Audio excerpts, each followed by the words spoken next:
Last press conference of the year, इस साल के अंतिम प्रेस वार्ता में आप सभी लोगों का बहुत बहुत स्वागत है। तो चलिए दौर शुरू करते हैं। वी स्टार्ट फ्रॉम सिद्धांत। Hi, sir. Siddhant from Beyond. So my question is on the H-1B visa processes. They've come up with new processes, including social media vetting as well, and that has led to a lot of delays, impacting many Indian nationals as well. Your reaction to this? H1B. Okay. Alok. Hi, sir. My name is Ashok from Ashok, the sorry. No worries, sir. Sir, that we are completing 2025, if you could provide the details related to extradition's number from the different countries, as well as per the media reports that India has sent extradition request against Hussein Sattaf to UAE. Is there any details, and if you have details regarding how many mortal remains we brought from the foreign soils? Thank you. Keshav. Thank you, sir. Keshav Padmanabhan from The Print. My first question is, can you give us a sense of what is the cooperation we have given to Australia with regards to the Bondi Beach shootings, given the shooter's history? And if you may permit me, I just wanted to check on the status of the 16 Indians that were seized by Iran on a ship earlier this month. Whether consular access has been given to them yet, sir? And if you can just enlighten us a little bit on this, I would be grateful. Thank you. Rishabh. So good evening, Rishabh from Times Now. So the anti-India rhetoric from Bangladesh continues. There have been anti-India protests as well. And so what is our view, and has there been any diplomatic communication between New Delhi and Dhaka, given that both the High Commissioners here in Delhi and Dhaka were summoned by respective governments?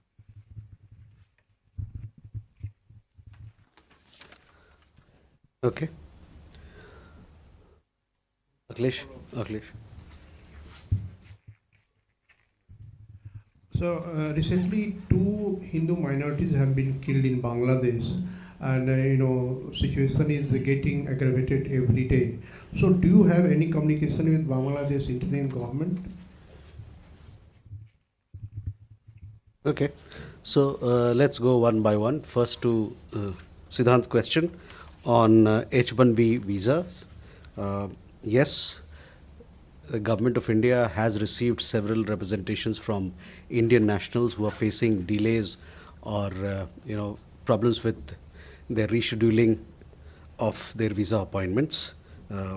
While we do understand, as you also understand, that visa-related issues pertain to the sovereign domain of any country, we have flagged these issues and our concerns of our nationals to the US side, both here in New Delhi and in Washington, D.C.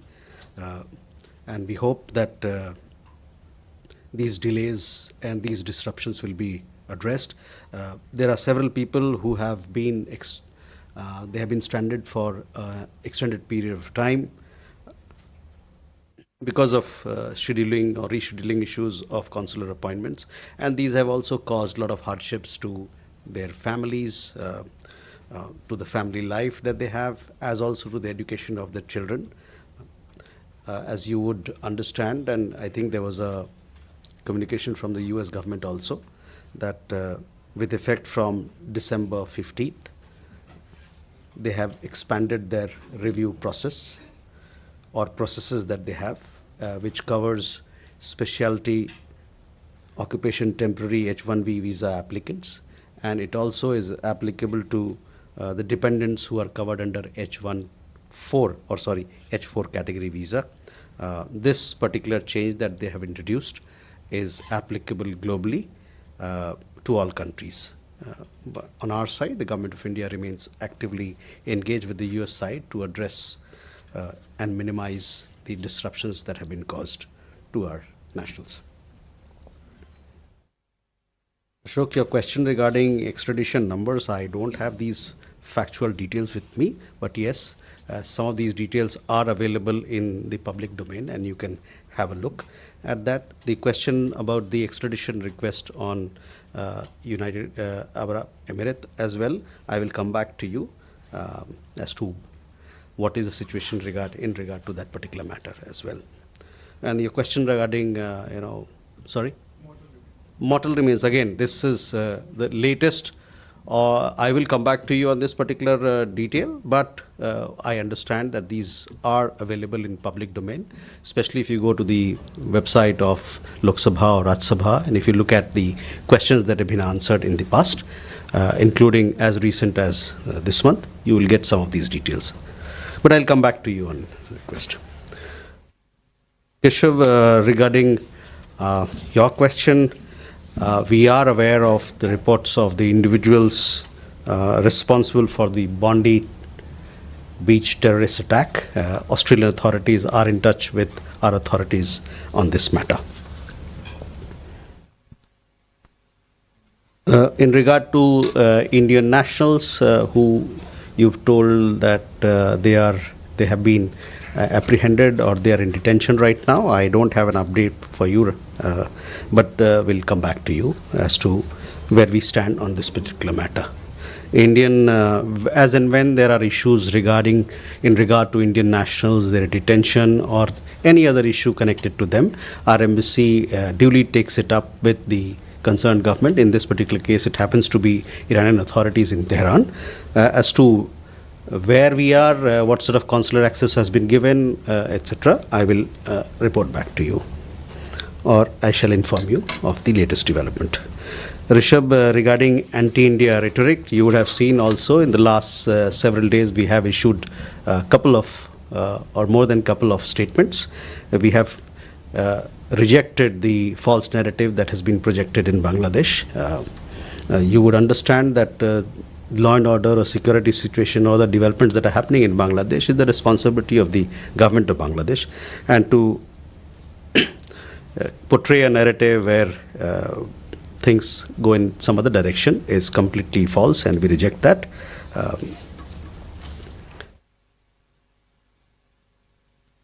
Akhilesh, your question regarding minorities, we are all aware of the recent developments in Bangladesh. We have been closely following them, and as far as law and order situation is concerned, I have been apprising you from time to time as to what our position has been or should be and is today. The unremitting hostility against minorities in Bangladesh, including Hindus, Christians and Buddhists, at the hands of extremists is a matter of grave concern. We condemn the recent gruesome killing of a Hindu youth in Maimain Singh and expect that the perpetrators of the crime would be brought to justice. Over 2,900 incidents of violence against minorities, including cases of killings, arsons, land grab, have been documented by independent sources during the tenure of the interim government. These incidents cannot be brushed aside as mere media exaggerations or dismissed as political violence.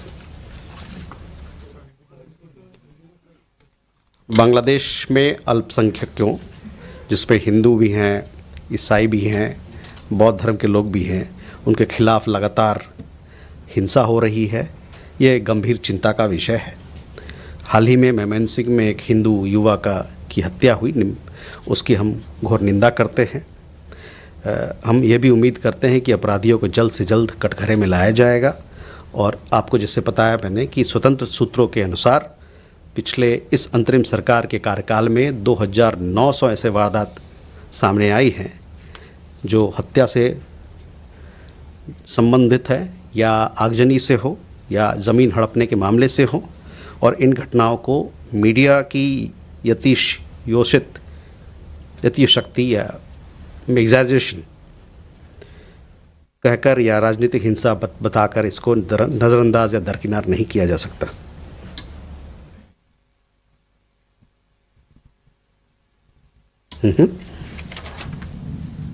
We can go for more questions.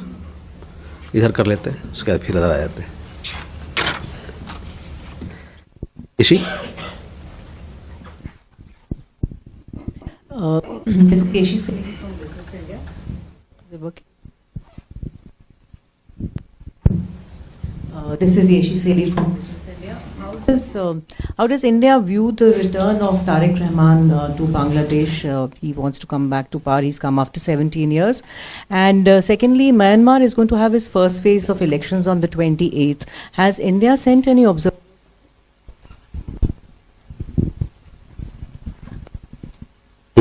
Yeshi? Oh, sorry, Ayushi. This is Ayushi from ANI. Sir, an Indian origin student studying at Canada's University of Toronto, he was killed after he was fatally shot near the campus by unknown attackers. Do we know more about the incident? Siddhant, Kalol.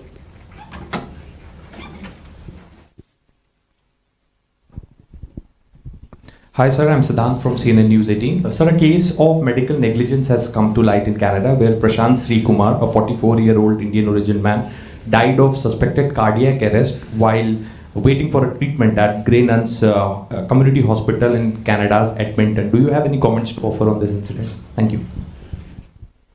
Kalol.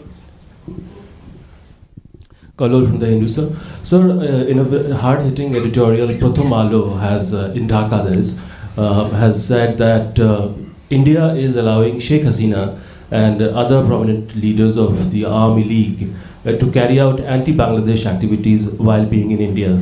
Do you have a remark on that, sir? And also, I mean, what is India's, I mean, I haven't heard from the Indian authorities about the burning down of the two major newspaper offices in Dhaka, that is Pratham Alo and Daily Star. A comment on that as well, sir. Megha? Good afternoon, sir. Megha from NewsX. There has been a second Hindu death that has also been reported yesterday from Bangladesh. The Yunus government has in fact come out and made a statement that this man in question was a terrorist. Now there has been no trial that has been held. He has not been convicted of any crime. Has the Indian government spoken to the Yunus government of what is happening and what really happened on the ground? Because he was also lynched. There was a group of locals who beat him to death. Okay. Sir मैं जयप्रकाश दैनिक जागरण से हूँ। बांग्लादेश से ही related मेरा सवाल है sir कि वहाँ की सरकार ने अवामी लीग को भी प्रतिबंधित कर दिया है और भारतीय विदेश मंत्रालय कहता रहा है कि वो निष्पक्ष चुनाव की उम्मीद करता है। तो ऐसे में इस कदम को आप कैसे देख रहे हैं?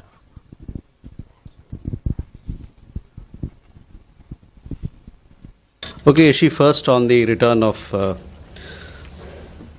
Mr. Tarique Rahman. As we are aware, India supports free, fair and inclusive elections in Bangladesh. This development must be seen in or should be seen in that context.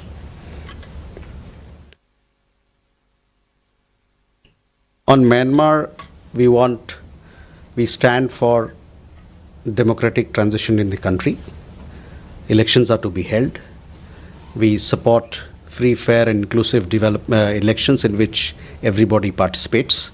And India stands for peace and stability and return of normalcy in the country. In regard to your question about observers, I don't have an update on that. So I shall come back to you.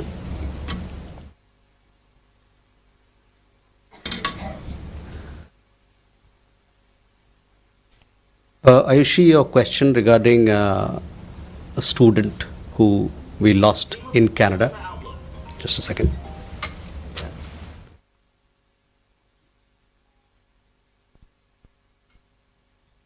Sorry. Your question regarding an Indian student who died in Canada. We are in touch with his family. It's very unfortunate. We've conveyed our deepest condolences. We are also in touch with local authorities as to what the circumstances, etc., that led to the death. We'll come to know of those details more, but we are in touch with local authorities in the matter. And as also our consulate is extending all possible support to the family of the person who died. एक भारतीय छात्र का Canada में shooting के दौरान हत्या हुई है। उनके परिवार बहुत दुखद है और हम अपनी शोक व्यक्त करते हैं। हमारी जो कौंसलावास है वहाँ उनके परिवार से लगातार संपर्क बनाए हुए हैं इस मसले पे, और साथ ही साथ वहाँ जो स्थानीय अधिकारी हैं उनसे भी वो इस मामले में बातचीत कर रहे हैं, ताकि उसको क्या इन्वेस्टिगेशन है, क्या छानबीन होना चाहिए, उस बात को और आगे ले जाया जा सके। और हमारे कौंसुलावास की तरफ से जो भी मदद हो सकता है इस मसले में वो हम कर रहे हैं। Siddhant, regarding the medical case that you referred, yes, the person is of Indian origin, but he happens to be, I understand, a Canadian national. So obviously, the government of Canada should take responsibility and in this particular matter.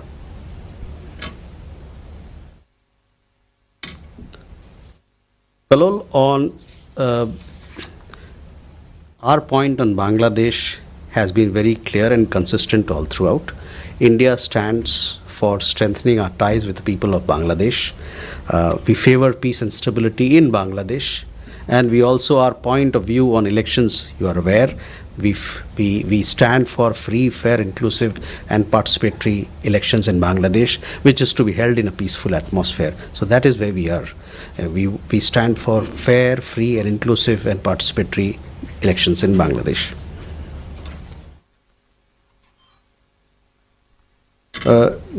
Megha, in regard to your question about the second death that you talked about, on this particular issue, our position is very clear as to how we look at security of minorities. Jayaprakash जी, जहाँ तक बांग्लादेश में चुनाव का सवाल है, जैसे कि मैंने 2 मिनट पहले कहा, वहाँ पर हम लोग चाहते हैं कि वहाँ स्वतंत्र चुनाव हो, वहाँ निष्पक्ष चुनाव हो और वहाँ एक समावेशी चुनाव हो। तो यही हमारा पक्ष है जहाँ तक बांग्लादेश में चुनाव के मामले की बात है।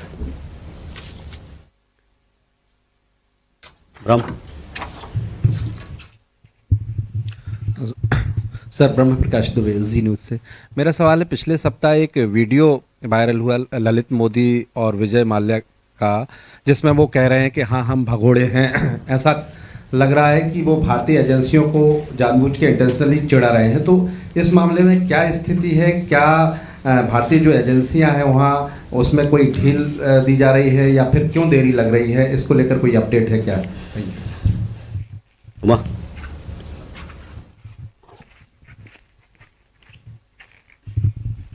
Umashankar Singh, independent journalist.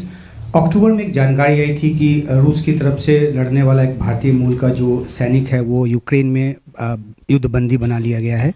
अभी कुछ दिन पहले उसका एक दूसरा वीडियो आया है जिसमें उसने अपने यूक्रेन में होने की तस्दीक की है। तब विदेश मंत्रालय की तरफ से ये कहा गया था कि हम इस बात की तस्दीक कर रहे हैं।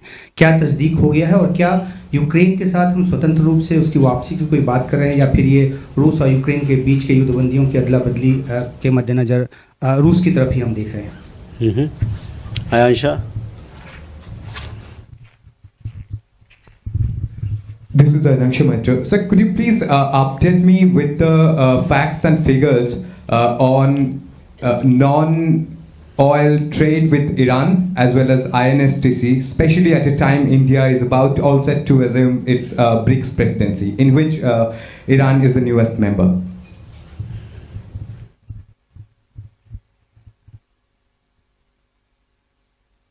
Okay, नीरज।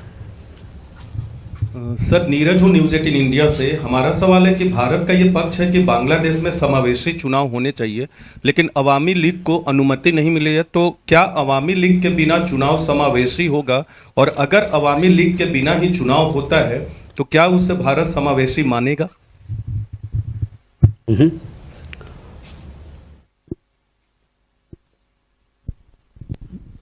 सर्जना शर्मा, सलमान से। आजकल SIR प्रोसेस चल रहा है, उसमें बहुत सारे अवैध बांग्लादेशी पाए गए हैं और यूपी ने डिटेंशन सेंटर भी खोले हैं। तो इसका जब इनको डिपोर्ट करने का क्या तरीका रहेगा? क्या इन सबको डिपोर्ट किया जाएगा? ओके, सो फर्स्ट पहले ब्रह्म देखिए, जो भी भगौड़े हैं, भारत सरकार प्रतिबद्ध है कि जो भी यहाँ से भागे हुए लोग हैं, हमारे कानून के दायरे से भागे हुए लोग हैं, उनको हम वापस लाएंगे। इस मामले में कई देशों के साथ हमारी बातचीत चल रही है और मैं आपको आश्वस्त करना चाहता हूँ कि हम इस मामले पर पूरी तरह से ठोस हैं और प्रतिबद्ध हैं कि उनको वापस लाया जाएगा.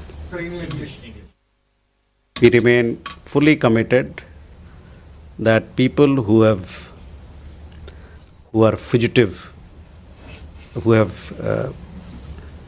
are wanted by law in India, they return to the country. For this particular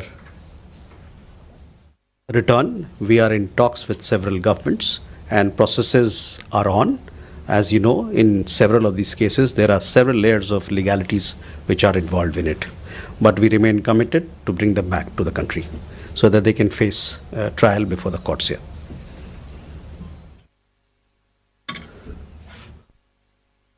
Umashankar ji, Ukraine वाली जो बात है, हम लोगों ने कई एक रिपोर्ट देखी है, उसके बाद से हम लोगों की बातचीत हुई है यूक्रेन के सरकार से. हम लोगों ने मुद्दा उठाया है, उनसे यहाँ बातचीत हुई है और उनकी राजधानी में बात हुई है. उस बातचीत के बाद उन्होंने हमसे जो हमारी आग्रह थी कि आप पुष्टि करें इस बात को, उसकी उन्होंने अभी तक उस पर एक कमबैक नहीं आया. हमको बताया नहीं है कि क्या कुछ आगे किया जा सकता है या क्या इस मसले में और क्या है. Ansha, on Iran energy, I am not sure if we do any, we import any oil from Iran. Non-oil, those details are available in Ministry of Commerce website, so I would request you to have a look out.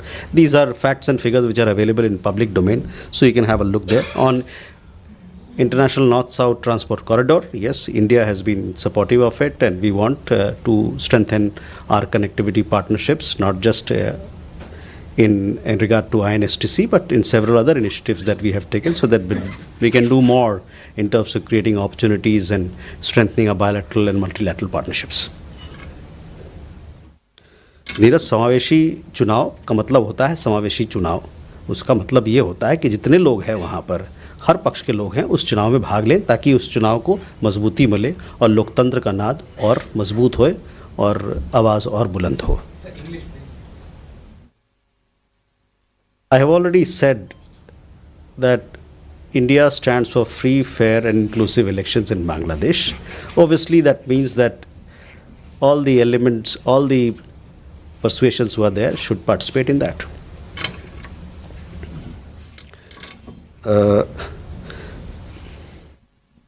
आपका सवाल अवैध लोगों को लेके है, बांग्लादेश से हो चाहे किसी और देश से हो, उसके लिए हमारे यहाँ कानून बना हुआ है, विधि बना हुआ है, और उसी विधि और कानून के तहत जो भी कार्रवाई की जानी है वो होगी. Okay, Gautam.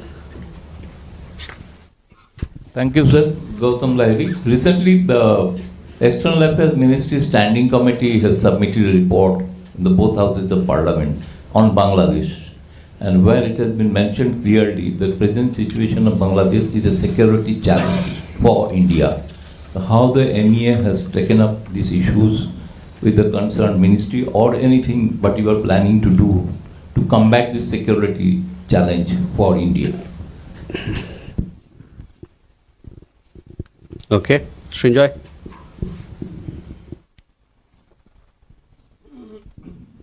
So, continuing with the security challenge issue, just last month, PNS Saif, a very major Pakistani warship, was in Bangladesh on a goodwill visit. This comes after two major visits from Pakistan to Bangladesh, one by the Navy chief, one by a senior government official, the foreign minister. We are hearing about more major visits coming up in the new year, both in the military and in the civilian sphere. How do you see it? Okay. Please, Seema. I wanted to ask you whether the reports that India was in touch with the BNP leadership in London from 2018, is that true? And did the BNP leader wait for India's clearance before he touched down on Dhaka? These are reports I've seen in the press. Okay. Okay, question there, please. Sir, Nivedita from ABP Live. India has made substantial investments in Bangladesh in power, energy and infrastructure sector and also extended lines of credit. Any information on what is the status and has India expressed concern? Okay. Anyway, you had a question? Thank you, sir. This is Nainima, independent journalist. Wanted to understand, Ambassador Quatra met US Ambassador in Mar-a-Lago. Had there been any conversation on the trade talks? And I believe it's almost year-end. Are the trade talks going to conclude? What, if you can give some status? Thank you. Okay. आप लोग का सवाल बांग्लादेश को लेके है? Okay, please. So Pranay Upadhyay from TV Today Group. What is the status of extradition request for Sheikh Hasina given by Bangladesh government, and did any back and forth happen, or did we ask for any further clarification from the Bangladesh government on this issue? Okay, any more Bangladesh? Please, Preeti. Don't ask questions which have already been answered. So. I'm Preeti, independent journalist. Regarding Bangladesh, I just wanted to know, in the context of the minority killings and the absence of democratic government, is India mulling the revisiting of the financial assistance to Bangladesh or any kind of sanctions there? If you permit me, I can ask another question. No, please. We'll give chance to others before we. Otherwise, I'll lose track of all the questions that have been asked. Bangladesh पे कोई और सवाल है तो पूछ लीजिए. वही सवाल पूछना था, ठीक है. सर, मैं सुशील राघव हूँ जनसत्ता से. सर, बांग्लादेश की स्थिति को देखते हुए भारत में कुछ संगठनों का मानना है कि वहाँ पर संयुक्त राष्ट्र को हस्तक्षेप करना चाहिए. भारत का इस पर क्या रोक है? So, on the questions related to Bangladesh, well, while your questions are very welcome, let me also tell you that you must read all the statements that we've issued. If you look at those statements, then you will not ask me, these questions in such detail, because, it is what we've issued and put out in public domain is self-explanatory. India wants close and friendly relations with the people of Bangladesh, which is rooted in liberation struggle and strengthened through various development and people-to-people initiatives. We stand for, or we are in favor of peace and stability in Bangladesh, and have consistently called for free, fair, inclusive and credible elections conducted in a peaceful atmosphere. Gautamda, I guess this is how I'll respond to your question. Srinjoy, on your question, yes, we closely follow all such developments and take up action as is required in our interest. Seema, on BNP, before you walked in, I did comment on that we, as all of you are aware, that we support free, fair and inclusive elections in Bangladesh, and the return of BNP leader from London should be seen in that context.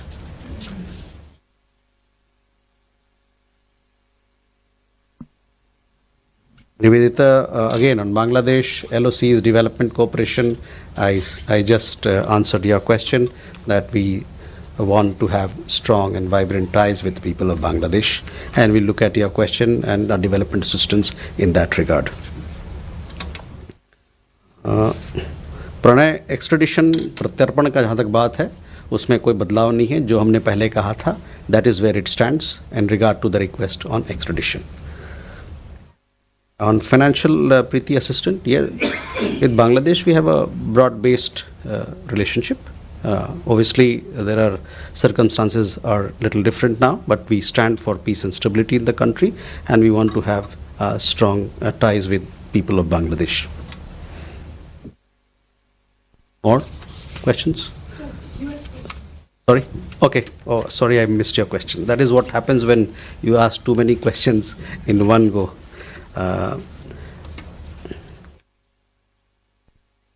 On the India-US bilateral trade agreement talks, both governments, the United States and India, they continue to remain engaged with a view to concluding a fair, balanced and mutually beneficial bilateral trade agreement. You would have followed that the US Deputy Trade Representative, Mr. Rick Schweitzer, was recently in India, on a familiarization visit, and he met several people here.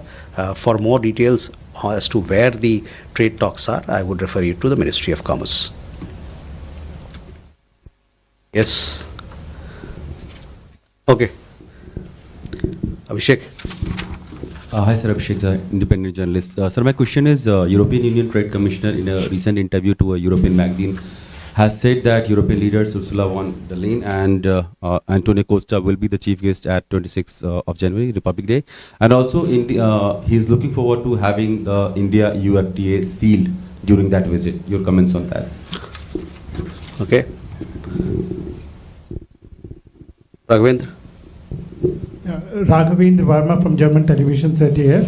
So my question is regarding the reports on the long-lost nuclear spying device from the US at Nanda Devi. Is something still going on? Is there some cooperation with the US to find it, some help being still sought? And is the radiation level being still monitored in Ganges?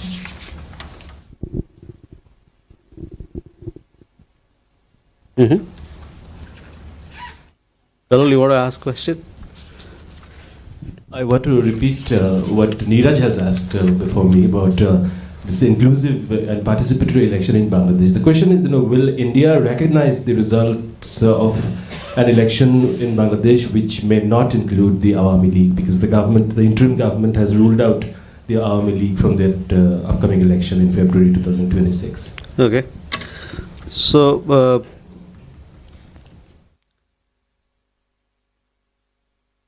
first question was from, Abhishek, on FTA. See, India-EU FTA negotiations are progressing. The last round, that is the 14th round of negotiations, were held in Brussels in October. Thereafter, a team did visit India. And this month, in the month of December, the US Trade Commissioner was also here. He had to discuss other outstanding issues. Both sides remain engaged, and we'll see how we can take this conversation that we are having on India-EU FTA talks forward. I would also like to let you know that Commerce Minister, as you would have seen, also had visited in the month of October. In return, the US Trade Commissioner visited India in this particular month, along with other negotiators of the team. Both, as you're aware, India and the European Union, at the leaders level, when we had the historic visit of the EU College of Commissioners in February this year, there was a commitment at the political level to conclude a balanced, ambitious and mutually beneficial FTA during the course of the year. Raghavendra, on your questions, I don't have the details, but my understanding is that there's nothing of that sort what you referred to was found. Kalol?